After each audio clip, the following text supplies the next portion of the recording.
బైబిల్లో దేవుని మహిమ అంటే ఎవరు? యేసుక్రీస్తు. ఇప్పుడు మోసే బండ సందుల నుండి చూసింది ఎవరిని? యేసుక్రీస్తు వారు. మీరు ఎక్కడ చూడండి, పూర్వం నుంచి ఈయన ప్రత్యక్షం అవుతూనే వచ్చాడు. దూతగా ప్రత్యక్షమయ్యాడు, మహిమగా ప్రత్యక్షమయ్యాడు, నడిచే నాయకుడిగా ప్రత్యక్షమయ్యాడు, బండగా ప్రత్యక్షమయ్యాడు, చివరికి దర్శనంలో వాక్కుగా ప్రత్యక్షమయ్యాడు.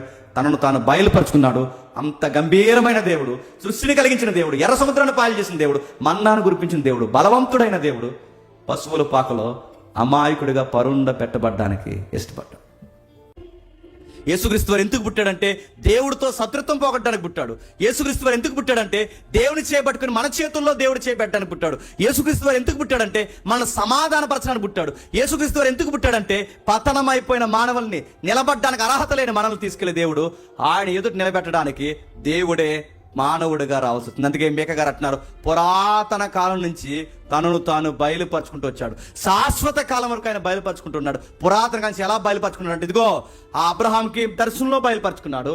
అబ్రహాంకి పలుమార్లు కనబడ్డాడు, మోసే కనబడ్డాడు, ఎర్మియా కనబడ్డాడు, సమూయేలు కనబడ్డాడు. వీళ్ళందరికీ పురాతనమైన కాలం నుంచి బయలుపరుస్తూనే ఉన్నాడు. ఆ కనబడినవాడు ఇప్పుడు శరీరుడిగా బెత్లెహేము ఎఫ్రాతా నీలో పుట్టబోతున్నాడు.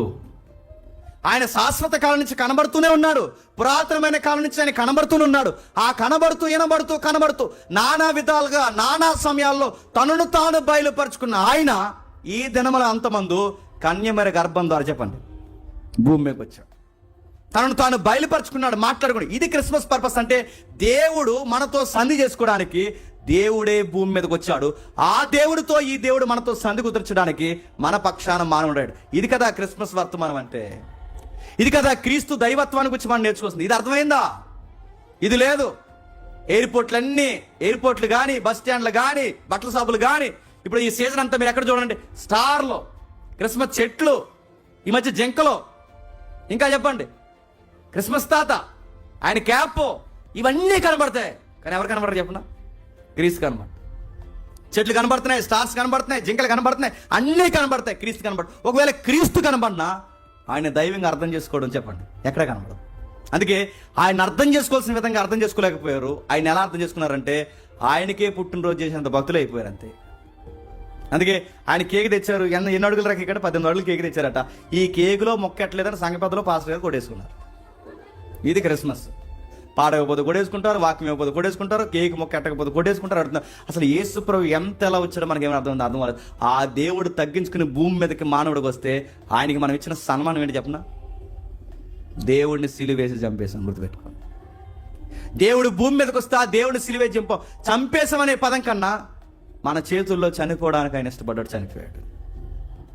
దేవుడిని బాగా వినండి, నిబంధన మీరేసాం, అద్దులు దాటేసాం, ఆ దేవుడిని చంపేసాం. మనం చేసిన నేరాలని మనం అనుభవించడానికి బదులు ఆ దేవుడి మీద నెట్టేసాం. ఆయన భుజాల మీద వేసుకున్నాడు. ఆయన సంపూర్ణ దేవుడు కనుకే ఈ ప్రపంచ మానవులందరి పాపాలు చెప్పండి ఆయన మీద వేసుకోవడానికి అర్హత కలిగిన మానవుడిగా ఈ భూమికి వచ్చాడు. ఇది రాస్తున్నాడు మత్తయ్య ఏమని? యోధా బెత్లెహేమా, నువ్వెంత మాత్రం అల్పమైనదను కాదు, ఇశ్రాయేలుని పరిపాలించే అధిపతి. ఆ యెషయా చెప్పాడే ఆ అధిపతి, పురాతన కాలం నుంచి ప్రవక్తలు చెప్పారే ఆ అధిపతి నీలోనే పుట్టబోతున్నాడు. ఆయన పురాతన కాలం నుంచి చెప్పండి తనను తాను ప్రత్యక్షపరుచుకుంటూ వచ్చాడు. కలలో ప్రత్యక్షపరుచుకున్నాడు, బహిరంగంగా ప్రత్యక్షపరుచుకున్నాడు, మార్గాల్లో కనబడ్డాడు, వారితో మాట్లాడుతూ వచ్చాడు. ఆది కాలం నుంచి సృష్టి క్రమం నుంచి తనను తాను బయలుపరుచుకుంటూ వచ్చాడు.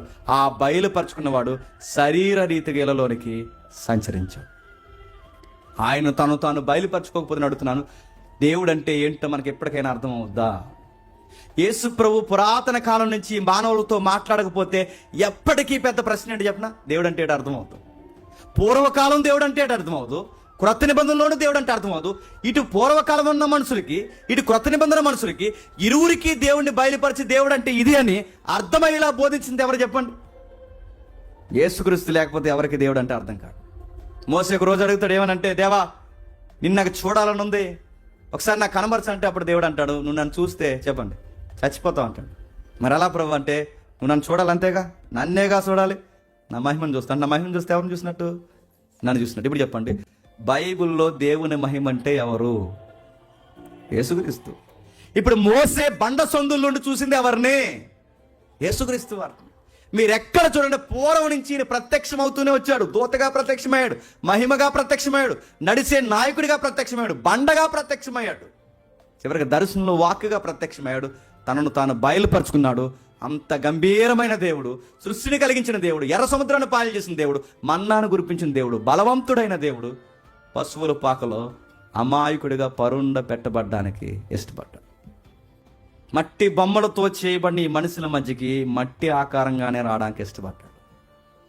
వీళ్ళ చేత ఉమ్ములేంచుకోవడానికి రాబడ్డాడు. దేవుడు భూమి మీదకి వచ్చి మానవుడిగా పిలువబడుతూ తృణీకరింపబడ్డానికి, ఉమ్ములేంచుకోవడానికి, ఇలాంటి తృణీకరణ గురవడానికి ఇష్టపడ్డాడు. ఎందుకు ప్రభు అంటే మనం ఏ పొజిషన్లో నాశనం అయిపోతున్నామో సృష్టించిన వాడికి తప్ప సృష్టింపండి మనకి చెప్పండి తెలియదు. అందుకే మన బాధ ఏంటో ఆయన అర్థం చేసుకున్నాడు, మన ప్రమాదం ఏంటో ఆయన అర్థం చేసుకున్నాడు.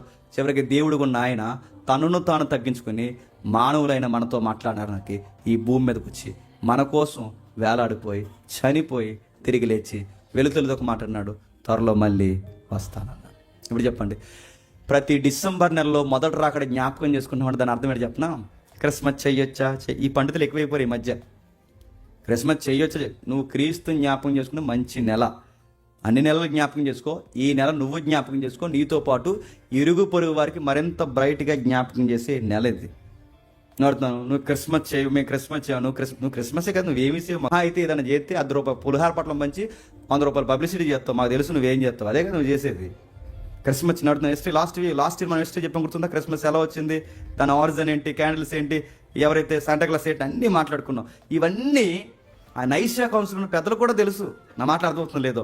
అయినను ప్రజలకి ఇది సాంప్రదాయంగా వచ్చింది కనుక ఈ విషయంలో అయినా దేవుడిని జ్ఞాపకం చేసుకుని ఎంతైనా మంచిదని ఎలా చేయాలో కొన్ని రూల్స్ పెట్టి జరిగించాను కానీ జాగ్రత్త అని చెప్పాడు.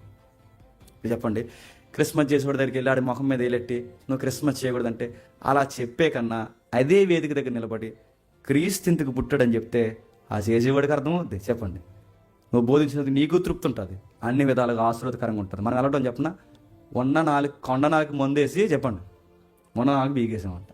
మన పరిసరాలు అలా ఏడిసినాయి.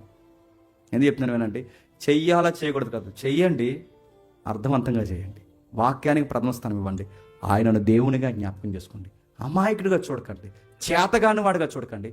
అబ్రహాము, ఇస్సాకు, యాకోబులు, మోసే లాంటి భక్తుల్ని ఏ దేవుడైతే గంభీరంగా నిలబెట్టాడో ఆ దేవుడే మన మధ్యకి దీనినిగా వచ్చాడని జ్ఞాపకం చేసుకోండి. ఆయనకి ఇవ్వాల్సిన మహిమను ఆయనకి ఇవ్వండి.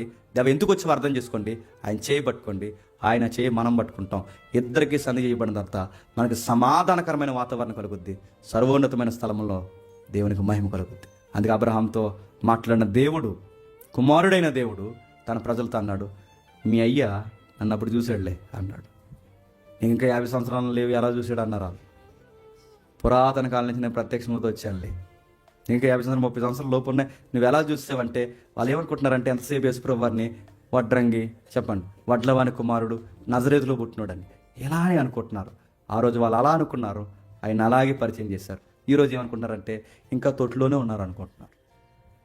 ఈరోజు ఏమనుకుంటున్నారంటే ఇంకా ఆయనకి పొత్తుకోట్లు లేవని ఇంకా ఆయన ఎలాగే వేసుకోడని ఇలా కొత్త బట్టలు వేసుకుని తిరుగుతున్నారు. ఈ రోజుకి అలాగే చూస్తున్నారు. ఆ రోజు అర్థమయ్యేలాగా ఆయన మధ్యకి వస్తే ఆయన అర్థం చేసుకోలేదు. ఈ రోజుకైనా అర్థం చేసుకుంటున్నారంటే ఈ రోజుకి ఇంకా ఆయన ఎలా చూస్తున్నారు చెప్పండి, ఆ నజరేతు యువకుడుగానే ఆయన చూస్తున్నారు. అందుకే ఆయన వచ్చాడు, వెళ్ళిపోయాడు, బయలుపరుచుకున్నాడు. ఇప్పుడు మనకు అర్థం కావాల్సింది ఆయన సాక్షాత్తు సంపూర్ణ దేవుడు, సంపూర్ణ మానవుడు, మన కోసం ఇళ్ళలోకి వచ్చిన గొప్ప దేవుడు. అందుకే ఆయన పురాతన కాలం నుంచి బయలుపరుచుకున్న దేవుడే దీనుడిగా భూమికి వచ్చాడు. అట్టి ధన్యత దేవుడు మనకు కలగజేసినందుకు మనం ఎంత ధన్యం అని చెప్పండి. టైం లేదు కనుక నేను ముగిస్తున్నాను. మీరు ఇంకా పూర్వకాలం వెళ్ళండి, దానిలో ఒక దర్శనం చూస్తాడు. దర్శనంలో ఒక సీనియర్ వృద్ధుడు దర్శనంలో కూర్చున్నాడు సింహాసనం మీద. ఆ సింహాసనం మీద కూర్చుంటే ఒక మనుష్య కుమారుడు మేఘారుణుడై వచ్చుట దానియేలు చూస్తున్నాడు. కొరత నిబంధనలు నిలబడ్డాడు. ప్రభు అయిన యేసుక్రీస్తు అన్నాడు, ఏదైనా చూసిన చేయవయ్యా, ఏదైనా కనబరచవయ్యా నజరేతు యువకుడు అని అడిగితే ప్రభు అయిన యేసుక్రీస్తు రోజు వాళ్తాన్నమాట, మనుష్య కుమారుడు మేఘారుణుడై వచ్చుట మీరు చూస్తాను. దాని అర్థం ఏంటి చెప్పండి? మనుషు కుమారుడు అంటే మనిషికి పుట్టినాడని కాదు. మనుషు కుమారుడు అంటే దానియేలు దర్శనంలో మనుషు కుమారుని చూశాడే, ఆ మనుషు కుమారుడిని చెప్పండి నేనే. మేఘారుడు అనగానే వాళ్ళ వెంటనే ఇలా పైనుంచి కిందకి ఇలా బట్టలు చింపేశారు. ఎవరు పరిశీలన చేస్తారు? ఇలా పైనుంచి కిందకి వెంటనే బట్టలు చింపారు. ఎందుకు బట్టలు చింపారంటే కారణం, మేఘాల మీద వస్తే గిస్తే ఎవరు రావాలి చెప్పిన? దేవుడు రావాలి. ఇతను మేఘాల మీద వస్తానంటున్నాడంటే ఏమని చెప్పుకుంటూ తిరుగుతున్నాడు చెప్పండి?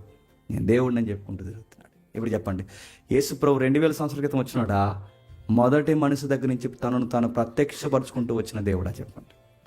పూర్వకాలం నుంచి నానా విధాలుగా నానా సమయాల్లో మాట్లాడిన దేవుడు తనను తాను బయలుపరుచుకుంటూ వచ్చాడు. అది నిన్న మొన్న వచ్చిన విశ్వాసం కాదు. పూర్వకాలం అబ్రహాం దగ్గర నుంచి, ఆదాము దగ్గర నుంచి మనుషులతో మాట్లాడుతూ మాట్లాడుతూ వచ్చి మనుషులను బలపరిచాడు. ఈ సమాజాన్ని ఫామ్ చేసిన దేవుడిగా ఆయన మనకు కనబడతాం. అలాంటి దేవుడు మానవుడిగా 2000 సంవత్సరాల క్రితం వచ్చి, ఇదిగో నీ చేయి పట్టుకొని నేను వచ్చానంటే వాళ్ళు ఏమన్నారంటే, నీకు సెలబ్రేషన్ చేస్తాం మేము అన్నారు. ఆ రోజున మనుషులు ఏం చేశారంటే, వీళ్ళు సెలబ్రేషన్ చేస్తున్నారు. ఆ రోజున మనుషులు సెలబ్రేషన్ చేయలేదు, ఇంక సిలువేసి చంపేశారు. ఇంకా వాళ్ళు ఏమి చంపేశారు. ఈరోజు ఆయన పేరు చెప్పుకొని చంపేసి ఎగిరేసి సంబరాలను ఎగురుతున్నారు. అందుకే చూడండి, ఆయన అర్థం చేసుకోవాల్సిన విధంగా అర్థం చేసుకోండి. ఆయన లేకపోతే నేను అడుగుతున్నాను, మనకు దేవుడు అంటే ఎప్పటికీ తెలియదు. పూర్వం ఉన్న భక్తులకి తెలియదు, క్రీస్తు శకంలో ఉన్న మనకు తెలియదు. ఆ రోజు ఆయన రాకపోతే ఆ రోజున్న వాళ్ళు ఏమైపోదురు, మనం ఏమైపోదు. తనను తాను బయలుపరచకపోతే మన స్థితిగతులు అయిపో. దేవుడు అనే పాయింట్ లేకపోతే ఒకసారి మీరు ఆలోచించండి, మన లైఫ్ స్టోరీలు ఎలా ఉంటే ఒకసారి ఊహించుకోండి.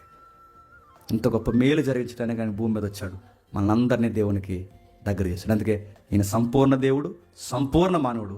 పూర్వకాలం నుంచి ఈ మానవుడితో మాట్లాడిన దేవుడు. ఈ దేవుడే త్వరలోనే చెప్పండి రాబోతున్నాడు. మొదటి రాకడ అంటున్నామంటే, ఈ మొదటి రాకడ జ్ఞాపకం చేసుకున్న ప్రతి సంవత్సరం మనకు జ్ఞాపకం రావాల్సిందే చెప్పిన.